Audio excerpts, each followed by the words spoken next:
Alguém que entrega o teu coração ao Senhor cheio de gratidão, submissão e reconhecendo a posição de servo e Senhor, naturalmente, com toda certeza, e eu repito, naturalmente, ela sempre entregará o seu melhor.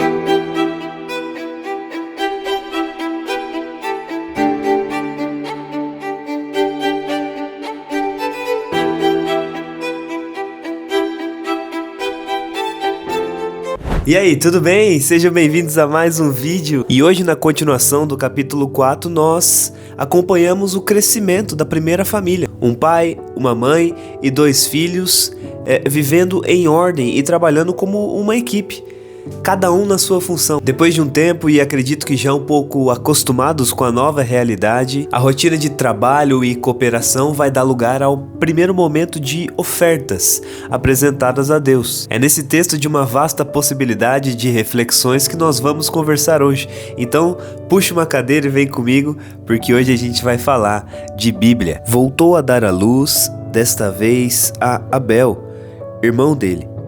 Abel tornou-se pastor de ovelhas e Caim, agricultor. O contexto da história é provavelmente de um momento em que essa família deve se encontrar um pouco já acostumada, com a nova etapa da vida. Um bom tempo se passa e podemos dizer que o suficiente agora para Adão e Eva contar com a ajuda de seus 2 filhos nos trabalhos da família. Então, com toda certeza, esses 2 irmãos foram crescendo e, de uma certa forma assim, até precoce, já tendo contato, com tarefas básicas e aprendizado para logo já ajudarem seus pais. Quando já crescidos e prontos, o interessante que a Bíblia destaca é sobre uma distribuição já de responsabilidades. O texto diz que Abel, o irmão mais novo, se torna pastor de ovelhas e Caim, o mais velho, se torna agricultor. O legal para nós falarmos aqui é que ambas as tarefas, apesar de serem trabalhosas, as duas,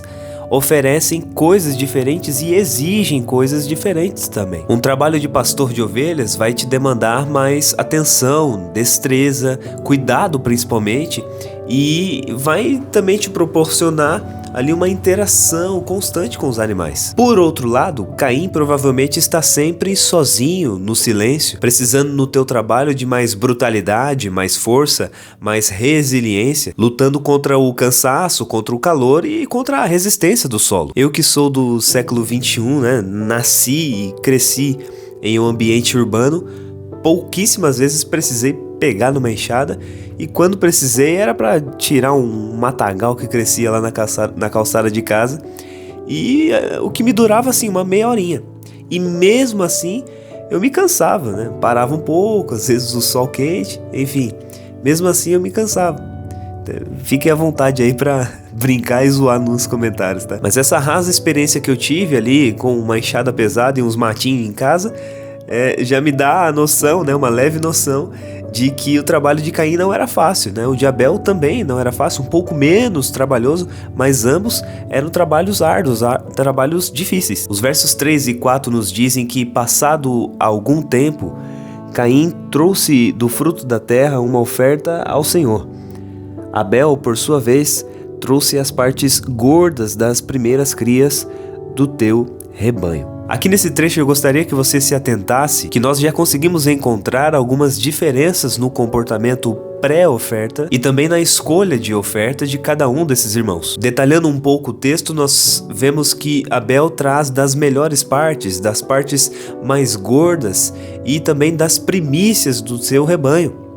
Ou seja, das primeiras crias. Isso nos mostra que, além de oferecer o melhor da tua oferta, ele vai oferecer também antes de fazer qualquer outra coisa. Ou seja, antes de usufruir das crias daquele rebanho, e aqui a gente já sabe que ainda não era permitido a carne como dieta. Então, se você ainda não viu esse vídeo, eu te convido para apertar no card que está aparecendo aqui em cima, e lá você vai ver quando que essa dieta passou a ser permitida por Deus. Mas voltando aqui, as ovelhas ofereciam lã e couro, que serviam para fazer roupas e muitas coisas referente ao abrigo, as coisas de casa, como proteção, como de repente uma cobertura, a cama, enfim, o conforto.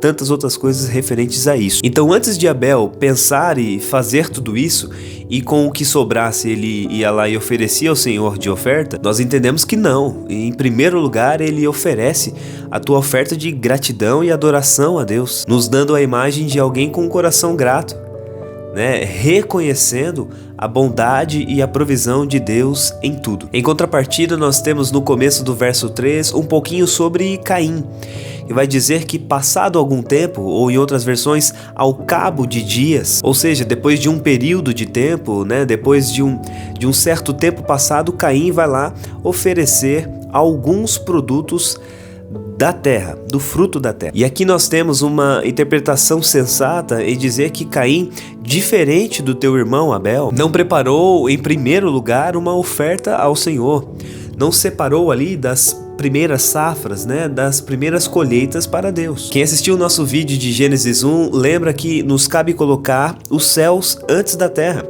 ou seja, colocar Deus, né, na primeira colocação das nossas prioridades. Isso vai além do financeiro, a gente está falando sobre tempo. Então, do meu dia de 24 horas, eu digo, não, Senhor, aqui está, reservado para o Senhor um momento para ler a Bíblia, para jejuar, para orar, para meditar com a palavra de Deus. Somado a isso, nós falamos também sobre a primícia da nossa vida. Enquanto temos disposição, força e contentamento, a palavra de Deus nos adverte lá em Eclesiastes 12, se você ler o primeiro verso, dizendo: lembra-te do teu Criador na tua mocidade, antes que venham os maus dias e aproximem-se os anos, em que você dirá, neles não tenho mais contentamento. Esse texto diz sobre o envelhecimento. O tempo vai passando e nós vamos perdendo a força, a gana, as ambições. E aí encontramos esse verso que nos ensina a nós ofertarmos as primícias da nossa vida,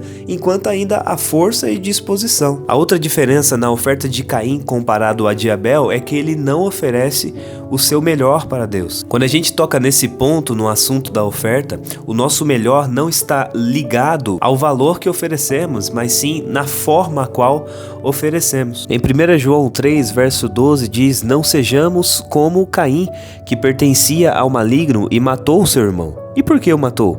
Porque suas obras eram más e as de seu irmão eram justas. A oferta que agrada ao Criador é aquela que vem acompanhada de um coração grato e que tem como seu dono, o dono de quem? Do seu coração, né? Do meu coração, nosso coração, o Senhor Deus. Então alguém que entrega o teu coração ao Senhor cheio de gratidão, submissão e reconhecendo a posição de servo e Senhor, naturalmente, com toda certeza, e eu repito, naturalmente, ela sempre entregará o seu melhor. Nós precisamos entender que o olhar de Deus não é o nosso olhar.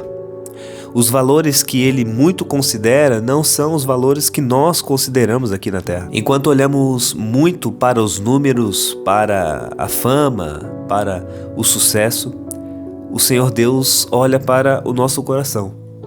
A palavra de Deus nos diz que Ele sonda os nossos corações. Se Deus fosse sondar os nossos corações hoje, o que Ele encontraria? Alguém como Caim, que às vezes deixa Deus em segundo plano, que oferece aquilo que muitas das vezes sobrou, e se não sobrasse, não sei não, hein? Ou ele vai encontrar alguém como Abel, que não olha para a qualidade da ovelha que ele está oferecendo, do cordeiro que está oferecendo. Não fica olhando, nossa, isso aqui seria muito útil. Não olha para isso. O olhar dele está em agradar ao Senhor. O olhar dele está em adorar a Deus, em levar a Deus a tua sincera gratidão. Se você gostou desse vídeo, eu te convido a continuar conosco, se inscrevendo no canal, ativando as notificações, curtindo e comentando, participando também da nossa comunidade. Não deixe de guardar, meditar e falar as palavras deste livro. Que o Senhor fique contigo e que Ele te abençoe.